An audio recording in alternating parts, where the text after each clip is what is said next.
Hi all, this is Anjali. Welcome back to my channel and in this video we will be doing कि distinct command कैसे use होती है and is null को हम SQL में कैसे use करते हैं. So दोनों बहुत छोटी छोटी command है लेकिन बहुत important है and बहुत useful है and you have to be very careful while using them. So these two we are going to do in today's lecture. Before we start the lecture, you must subscribe the channel if you are actually willing to learn programming. On this channel you get everything for programming from 11th class onwards. So 11th, 12th, CBSE board, BCA, BTech, BSc computer science, सारे subjects आपको इस channel पे मिलेंगे. ये जो playlist है इसमें हम कर रहे हैं DBMS and SQL, complete SQL with the theory topics as well, and it is a certified course. If you finish the course and at the end you will give a test, you will be getting a certificate from Subhash Educational Trust, which is a government registered trust. So the certificate is valid throughout wherever you show it because it's a government registered organization, right? So let's start with today's topic, and today's topic is distinct. पहले मैं आपको इसका syntax बताऊंगी, उसके बाद as usual हम इसको MySQL में practical करके देखेंगे. So as the name says, distinct, ठीक है?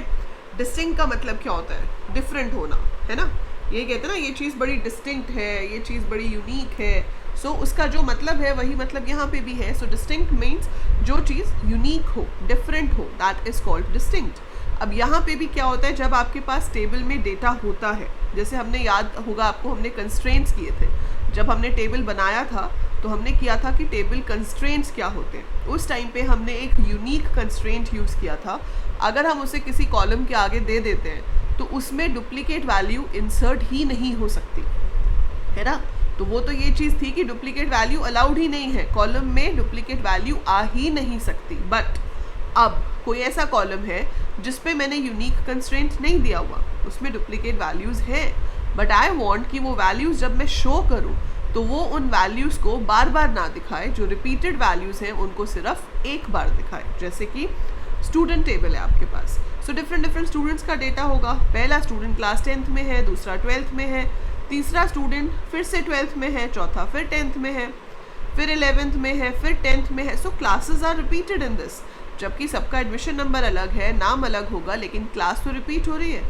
अब अगर मेरे पास यहाँ पे 50 स्टूडेंट्स हैं और मैं यहाँ पे लिख दूँ सिलेक्ट क्लास फ्रॉम स्टूडेंट, तो 50 वैल्यूज़ प्रिंट होके आ जाएंगी, है ना? और वो जो 50 वैल्यूज़ आपके सामने प्रिंट होंगी उसमें ये सारी क्लासेस रिपीटेड होंगी. तो उसका क्या फ़ायदा? बार बार सेम क्लास देखने का क्या फ़ायदा? अगर आप साथ में नाम फेच कर रहे हो तो अलग बात है, बट अगर सिर्फ क्लास को फेच कर रहे हो, सो रिपीटेड क्लास देखने का कोई फ़ायदा नहीं है. सो वहाँ पे हम क्या कमांड लिखेंगे? We will write select distinct. अब डिस्टिंक्ट के साथ राउंड ब्रैकेट लगाना ऑप्शनल है. आप बिना राउंड ब्रैकेट के भी लिख सकते हो, डिस्टिंक्ट स्पेस क्लास, या आप डिस्टिंक्ट राउंड ब्रैकेट क्लास भी लिख सकते हो. Totally up to you, both will work, ठीक है? From student semicolon. अब ये क्लास को शो करेगा. अब जब ये क्लास को शो करेगा तो आपकी क्लासेस रिपीटेड नहीं आएंगी. जो क्लास एक बार प्रिंट हो गई वो दोबारा से प्रिंट नहीं होती है, राइट? सो एक तो आप ध्यान रखोगे कि डिस्टिंक्ट कंस्ट्रेंट नहीं है. कंस्ट्रेंट कौन सा था? यूनिक. कंस्ट्रेंट आपकी एंट्री ही बैन कर देते हैं. सो यूनिक कंस्ट्रेंट एंट्री ही बैन कर देता है कि डुप्लीकेट वैल्यू इंसर्ट हो ही नहीं सकती. लेकिन यहाँ पे क्या है कि डुप्लीकेट वैल्यू है, लेकिन जब हम शो करेंगे तो वो बार बार दिखनी नहीं चाहिए, तो उसको हमें एक ही बार दिखाना है. सो वहाँ जाके आपका यूज़ होता है डिस्टिंक्ट, ठीक है? लेट्स सी कैसे काम करता है. जैसे ये टेबल आप देख रहे हो, मेरे पास है एम्प्लॉय टेबल. इसमें एम्प्लॉय आईडीज़ हैं जो कि प्राइमरी की है, सो सारी डिफरेंट वैल्यूज़ हैं. ये नाम हो गए. यहाँ पे डिफरेंट जॉब्स हैं, सैलरीज़ हैं और डिपार्टमेंट नंबर है. फ़िलहाल अगर मैं यहाँ पे लिख दूँ सिलेक्ट जॉब फ्रॉम एम, सो ये क्या कर रहा है? 5 एम्प्लॉयज़ थी, 5 की जॉब को दिखा रहा है ना? मैनेजर इज़ प्रिंटेड 3 टाइम्स, पर मेरे को ऐसा नहीं चाहिए. मैं चाहती हूँ जो डिफरेंट जॉब्स हैं सिर्फ वही प्रिंट हो. मुझे सिर्फ ये देखना है कि कौन कौन सी जॉब पोजीशंस कंपनी में हैं. So select distinct job from M. Select distinct job from M से क्या होगा? We are getting PR, manager, executive. तो हमारे पास 3 जॉब्स हैं, ठीक है? Public relation officer, manager, executive. So distinct jobs show होंगी, रिपीटेड वैल्यूज शो नहीं होंगी. सिमिलर वे अगर आप यहाँ पे लिखते हो select depth number from M. So I'm getting these department numbers, right? अब इसकी जगह पर अगर मैं लिख दूँ select distinct depth number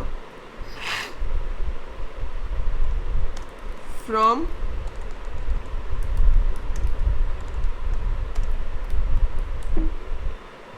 distinct, okay, spelling mistake हो गया, so distinct, so you will see 10, 20, 30 different department numbers आएंगे.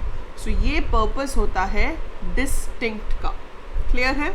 ठीक है, distinct clear है सबको? Do click the like button अगर समझ आ रहा है, you are understanding it properly. So like पे click करना नहीं भूलेंगे and do share the video to maximum of your juniors, batchmates, classmates, everyone who's interested in programming, right? अगला है is null. SQL तो केस सेंसिटिव है तो फर्क पड़ता नहीं कि मैं is null को कैपिटल में लिखूँ या स्मॉल में लिखूँ, राइट? अब अगर आपको कहा जाता है कि वो सारे स्टूडेंट्स बताओ जिनको अभी तक सेक्शन अलॉट नहीं हुआ, कि वो क्लास में तो है लेकिन अभी तक हमने ये डिसाइड नहीं किया कि वो सेक्शन ए में होगा या सेक्शन बी में होगा. सो display all those students who are not allotted any section. तो जिनको सेक्शन अलॉट नहीं हुआ, सो आप क्या लिखोगे? Select star from student where section equal to नल.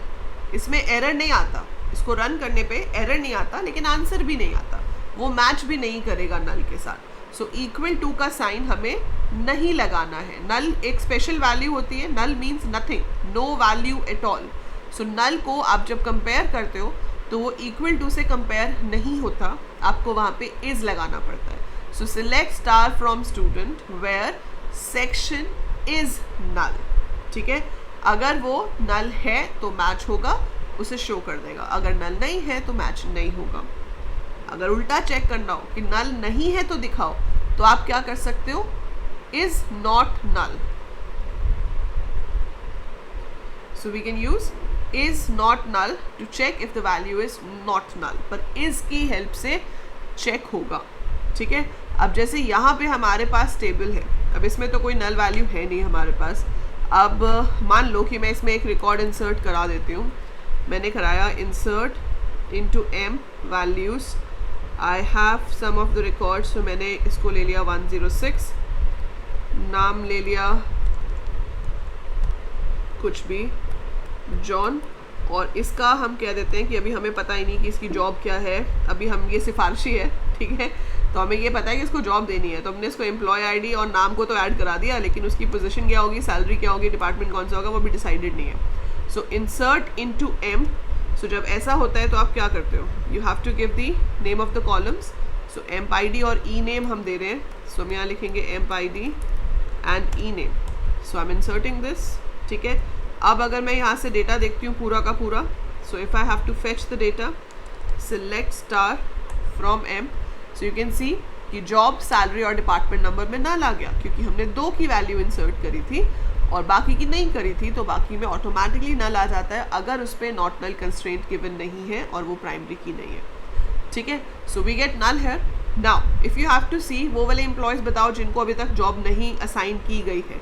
सो आप क्या लिखोगे? Select star from emp where job is null. Small में लिखो, कैपिटल में लिखो, कोई फ़र्क नहीं पड़ता है. सो वो उसको दिखाएगा. लेकिन अगर मैंने इज़ नल नहीं लिखा होता, मैंने इक्वल टू नल लिखा होता, तो एरर नहीं आएगा लेकिन आंसर भी नहीं आएगा. It would be empty set. समझ आ गया? ठीक है, सो हमेशा याद रखना है कि नल को इज के साथ कंपेयर करना है. दूसरी चीज़, कभी भी नल को अगर आप किसी भी कैलकुलेशन में यूज़ करते हो तो वो नल देता है आपको. It doesn't give you the number. So अगर आप नल प्लस 0 कर रहे हो तो भी आपके पास नल आ रहा है. नल प्लस मल्टीप्लाई डिवाइड कुछ भी करोगे, you will get a null. So null is a separate value. It is not a number. It is not a string. Null means no value at all. So it is a special value which represents nothing. ठीक है, सो null को हमेशा special तरीके से treat किया जाता है. वो आप हमेशा याद रखोगे और उसी तरीके से उसको ट्रीट करोगे. There is a function also called NVL. वो जब हम functions करेंगे तो मैं आपको समझाऊंगी, जिसमें हम नल की जगह पर कोई और वैल्यू पुट कर सकते हैं कोडिंग की हेल्प से. So we will be doing that later, but अभी के लिए आपको देखना है कि इज नल और डिस्टिंक्ट कैसे यूज़ होता है. आई होप आपको समझ आ गया होगा. सो एज यूजुअल हर क्लास में आपको 2 क्वेरीज दी जाती हैं लिखने के लिए, अभी भी मिलेंगी, और वो क्वेरीज होंगी, you have to write down display list of customers from customer table who don't have an email ID. So who don't have an email ID, you have to show those customers, right? Another one is display different cities where our customers belong to. और जो ये customer table है इसके अंदर we have customer ID, customer का नाम, customer का address, customer का phone number, city and email ID. So ये 6 कॉलम है उसके अंदर. इसके बेसिस पे आपको ये 2 क्वेरीज लिखनी है. टेबल का नाम है customer, so you have to write these 2 queries कि ये दोनों के लिए एसक्यूएल क्वेरी क्या होगी. So write the query in the comments below, and by the time I upload more, keep watching, keep learning, don't forget to like, share and subscribe.